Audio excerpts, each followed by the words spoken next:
Hello guys, welcome back to my channel. வீடியோக்குள்ளே போகிறதுக்கு முன்னாடி மறக்காமல் இந்த வீடியோக்கு ஒரு லைக்கை போட்டுருங்க. அப்புறம் லாஸ்ட் பார்ட்டில் என்ன நடந்துச்சு அப்படிங்கிறது தெரிஞ்சுக்கணுன்னா மேலே வர லிங்க்கை கிளிக் பண்ணி பார்த்துட்டு வாங்க. அப்போ தான் ஸ்டோரி எங்கே முடிஞ்சிச்சுங்கிறது புரியும். இப்போ வாங்க வீடியோக்குள்ளே போகலாம்.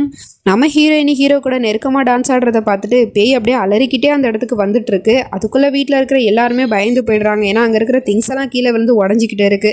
நம்ம ஹீரோவாலையுமே அந்த சத்தத்தை தாங்கிக்க முடியல. ஏன்னா வீடே அதிருது, வீட்டில் இருக்கிற பொருட்கள்லாம் வேற கீழே விழுந்து உடையுது.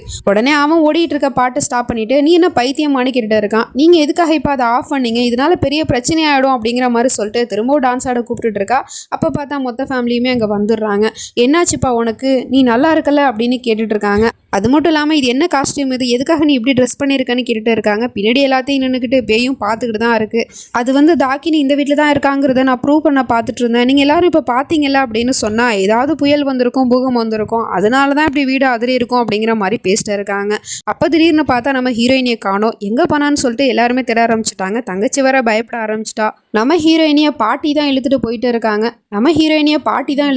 இருக்காங்க. இவ்வளோ பாட்டி தான் அந்த சேவகிங்கிற விஷயம் தெரியாமல், பாட்டி பார்த்தீங்களா, நான் சௌத்ரி கூட டான்ஸ் ஆடின உடனே அந்த டாக்கினியோட அலறல் சத்தம் கேட்டுச்சு, அதை கவனிச்சிங்களான்னு கேட்டால் அவங்க பாட்டிக்கு இழுத்துட்டு போயிட்டு இருக்காங்க. அவங்களோட கண்ணு வந்து பிளாக் கலரில் இருக்குது. அவங்க நேராக வந்து அந்த பேயோட ரூமுக்கு தான் கூட்டிகிட்டு போயிட்டு இருக்காங்க. நீங்கள் என்ன பண்ணிட்டு இருக்கீங்க பாட்டி, அந்த சைடு நம்ம போகக்கூடாது, அது ரொம்பவே டேஞ்சரான இடம் அப்படின்னு சொன்னால் டக்குன்னு அவளை பிடிச்சி அந்த ரூமுக்குள்ளே தள்ளி விட்டுருது அந்த பாட்டி. அப்போ தான் பாட்டியோட கையை நம்ம ஹீரோயினி கவனிக்கிறா. சேவகியான அந்த முத்திரை குத்தி இருக்குது. ஸோ இதை பார்த்துட்டு அப்படின்னா பாட்டி தான் அந்த டாக்கினியோட சேவகியா அப்படிங்கிற மாதிரி பார்த்துட்டு இருந்தா, அந்த பாட்டி என்னடானா அப்படியே நெருங்கி வந்துட்டு அவளை பயமுடுத்துகிற மாதிரி முன்னாடி வந்து நின்றுட்டுருக்கு. கண்ணெல்லாம் பார்த்தா கருப்பாக இருக்குது. அப்படின்னா நீங்கள் தான் அந்த டாக்கினியோட சேவகியா, நீங்கள் எப்படி அப்படி மாற முடியும், ப்ளீஸ் நிதானத்துக்கு வாங்க பாட்டி, நான் தான் உங்களோட மீரா அப்படிங்கிற மாதிரிலாம் கத்திட்டு இருக்கா. அதே சமயம் இந்த பக்கம் நம்ம ஹீரோயினோட தங்கச்சியோ அக்காவை காணோம் அப்படின்னு சொல்லிட்டு ரொம்பவே பயந்து போயிட்டு இருக்கா. அயானே எவ்வளோ சமாதானப்படுத்தி பார்க்குறேன், எங்கேயும் போயிருக்க மாட்டா, இங்கே தான் இருப்பா அப்படின்னு சொன்னா. இல்லை, என்னோட அக்கா அப்படி எங்கேயும் போக மாட்டாங்க என்கிட்ட சொல்லாமல் அப்படின்னு சொன்னதும், சரி நான் போயிட்டு வீட்டுக்குள்ளே தேடி பார்க்குறேன், பிங்கி ப்ராமிஸ் வரும்போது நான் உன்னோட அக்கா கூட தான் வருவேன் அப்படிங்கிற மாதிரி சொல்லிட்டு அவன் தேடுறதுக்காக போயிடுறான். நம்ம ஹீரோயினியா வீடு ஃபுல்லாக தேடிட்டு இருக்கான். ஆனால் அவளை எங்கேயுமே காணோம். அதே சமயம் கீழே எல்லாருமே வந்து பூஜை பண்ணுறதுக்கு நேரம் ஆயிடுச்சு, வாங்க பூஜை பண்ணலாம் அப்படின்னு சொல்லிட்டு பூஜையெல்லாம் கீழே பண்ணிட்டு இருக்காங்க. அதுக்குள்ளே நம்ம ஹீரோயினியை இந்த பாட்டி கொல்றதுக்காக கிட்ட வந்துக்கிட்டு இருக்கு. உடனே அந்த பாட்டியை பிடிச்சி தள்ளி விட்டுட்டு அவங்க இருந்து போகலான்னு பார்த்தா டோர் வந்து லாக் ஆயிருக்கு. என்ன பண்ணுறதுன்னு தெரியாமல் முழிச்சுக்கிட்டு இருக்கும் போது அந்த டாக்கினி பேய் என்னடானா அவளை நெருங்கி தான் வந்துக்கிட்டு இருக்கு.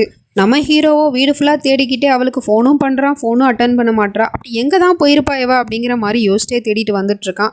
இந்த பக்கம் நம்ம ஹீரோயினியா பேயும் வந்துட்டு, உனக்கு எவ்வளோ திமிரு இருந்தால் நீ என்னோட ராஜா கூட சேர்ந்து டான்ஸ் ஆடுவ அப்படின்னு சொல்லிட்டு அவளை கொல்றதுக்காக போயிட்டு இருக்கு. நெத்தியில் கையை வச்சுட்டு ஏதோ பண்ணுது. அவளுக்கா பயங்கரமாக அது வலிக்குது, ஹர்ட் ஆகுது.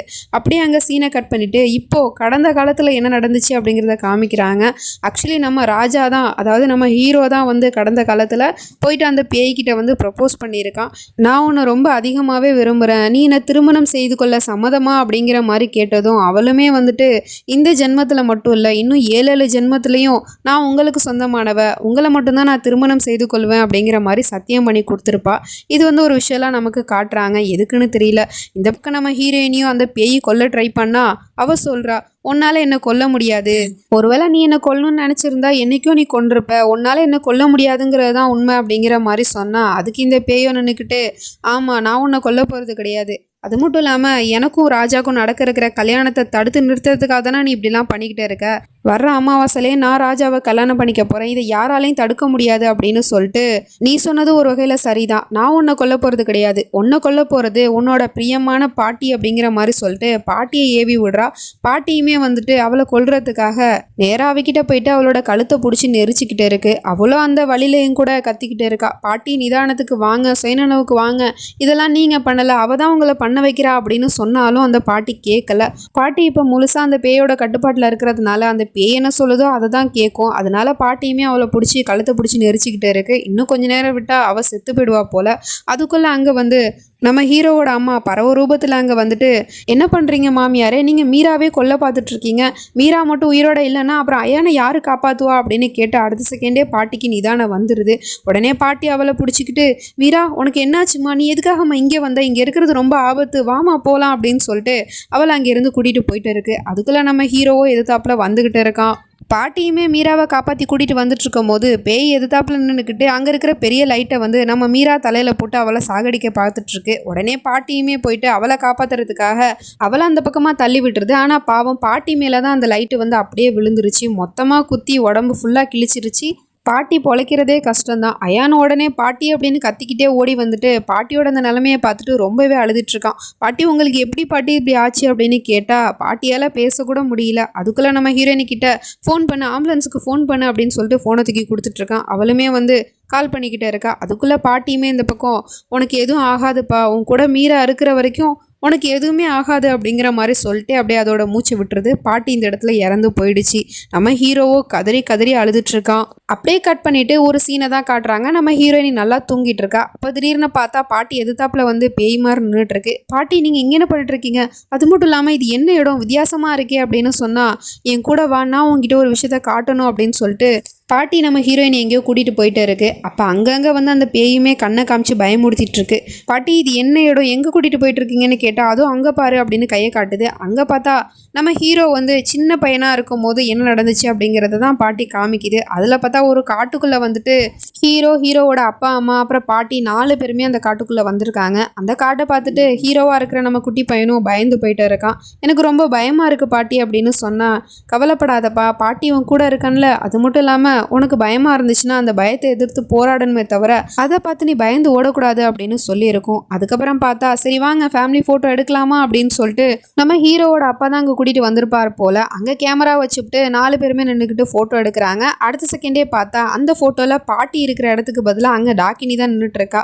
அதை பார்த்துட்டு டக்குன்னு இந்த பக்கம் திரும்பினா பக்கத்தில் இருந்த பாட்டியுமே காணோம். டக்குன்னு அங்கே பேய் தான் வந்து நின்றுக்கிட்டு பயமுறுத்திக்கிட்டே இருக்கு. பார்த்தா இது எல்லாமே கனவு மாதிரி ஒரு விஷயம் வந்துட்டு போயிட்டு இருக்கு. அப்போதான் நம்ம ஹீரோனோட தங்கச்சியும் வந்துட்டு வாங்கக்கா போகலாம், பாட்டி வந்து இறந்து போயிட்டாங்கல்ல, அவங்களுக்கு இறுதி அஞ்சலி நடந்துட்டுருக்கு, வாங்க போகலாம் அப்படிங்கிற மாதிரி சொல்லிட்டு கூட்டிகிட்டு போயிட்டு இருக்கா.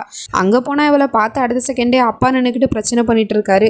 உன்னால் என் பொண்டாட்டி இறந்து போனது மட்டும் பார்த்தாதுன்னு இப்போ என்னோட அம்மாவும் இறந்து போயிட்டாங்க, இது எல்லாத்துக்கும் காரணம் நீ தான், மரியாதை இந்த வீட்டை விட்டு வெளியே போ அப்படின்னு துரத்தி விட்டுட்டு இருக்காரு.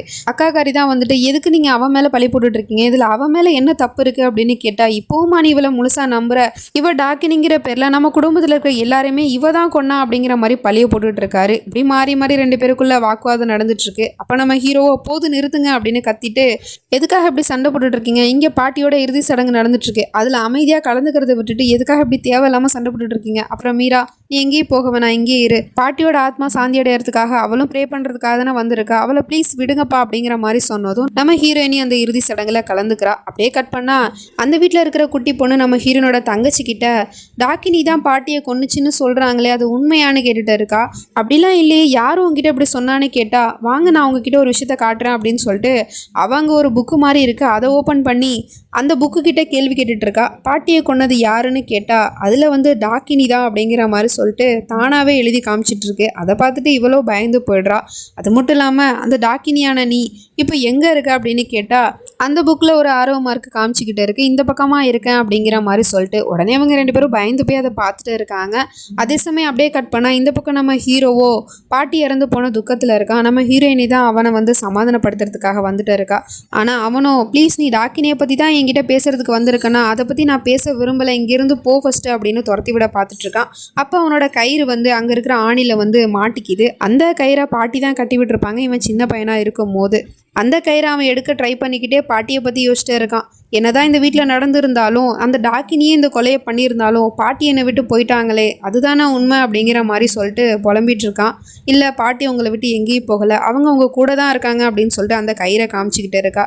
அது மட்டும் இல்லாமல் பாட்டி என்கிட்ட ஏதோ ஒரு விஷயத்த சொல்ல வந்தாங்க அப்படின்னு சொல்கிறா. என்ன சொல்ல வந்தாங்க, நீ திரும்பவும் ஆரம்பிக்காத அப்படின்னு சொன்னா. இல்லை எனக்கு ஒரு கனவு மாதிரி வந்துச்சு, அந்த கனவுல ஏதோ ஒரு விஷயத்த என்கிட்ட சொல்ல வந்தாங்கன்னு சொன்னா. ப்ளீஸ் மீரா திரும்பவும் ஆரம்பிக்காத, நானே பாட்டி இறந்து போன துக்கத்தில் இருக்கேன் அப்படின்னு சொன்னா. இல்லைங்க நான் சொல்கிறது உண்மைதான், அதில் வந்து நீங்கள் சின்ன பையனாக இருந்தீங்க, நீங்கள் இந்த கலர் டிஷர்ட் போட்டிருந்தீங்க, அப்புறம் நீங்கள் காட்டுக்குள்ளே போயிட்டு ஃபோட்டோ எடுத்திருந்தீங்க, அதில் நீங்கள் உங்கள் அப்பா அம்மா அப்புறம் பாட்டி 3 பேருமே இருந்தாங்க, அதில் நீங்கள் உங்கள் அப்பா அம்மா அப்புறம் பாட்டின்னு 4 பேருமே அந்த ஃபோட்டோவில் இருந்தீங்க அப்படின்னு சொன்னதும் இவன் கொஞ்ச நேரத்துக்கு முன்னாடி தான் அந்த ஃபோட்டோ வச்சுட்டு அழுதுட்ருப்பான்.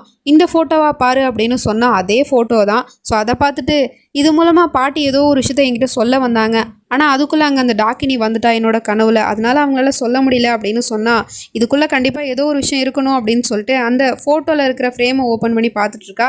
அதில் ஒரு எம்டி பேப்பர் தான் இருக்குது.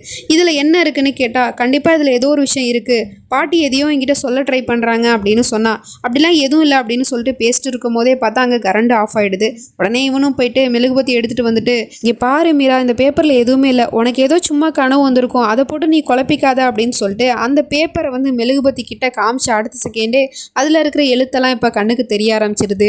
அதில் பாட்டி வந்து மீராக்கும் அயானுக்கும் தான் அந்த லெட்டரை எழுதியிருக்கு. எப்போனா டாக்கினி வந்து அவளோட சேவகியாக மாற்றிக்க பார்த்துச்சுல பாட்டியா, அதுக்கு முன்னாடியே பாட்டி இந்த விஷயத்தை எழுதியிருக்கு போல்.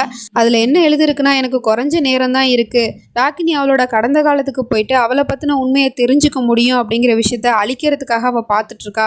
இந்த உண்மை எனக்கு தெரிஞ்சிருச்சு, இதனால் அவள் இன்னும் அவளோட சேவகியாக மாற்றி அவள் இன்னும் கொல்லுவா அப்படிங்கிற மாதிரி எழுதியிருக்கு. இதை பார்த்த நம்ம ஹீரோக்கோ பயங்கரமான ஷாக்காக இருக்குது. அப்படின்னா மீரா சொன்னது எல்லாமே உண்மைதானா அப்படிங்கிற மாதிரி பார்த்துட்டு இருக்காங்க.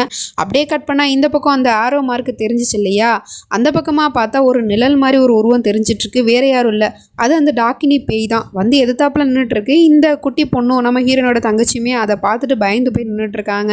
இதுக்கப்புறம் நடக்க போகுது அப்படிங்கிறதுலாம் நம்ம நெக்ஸ்ட் பார்ட்டில் தான் பார்த்து தெரிஞ்சுக்கணும். அது வரைக்கும் பை ஃப்ரெண்ட்ஸ்.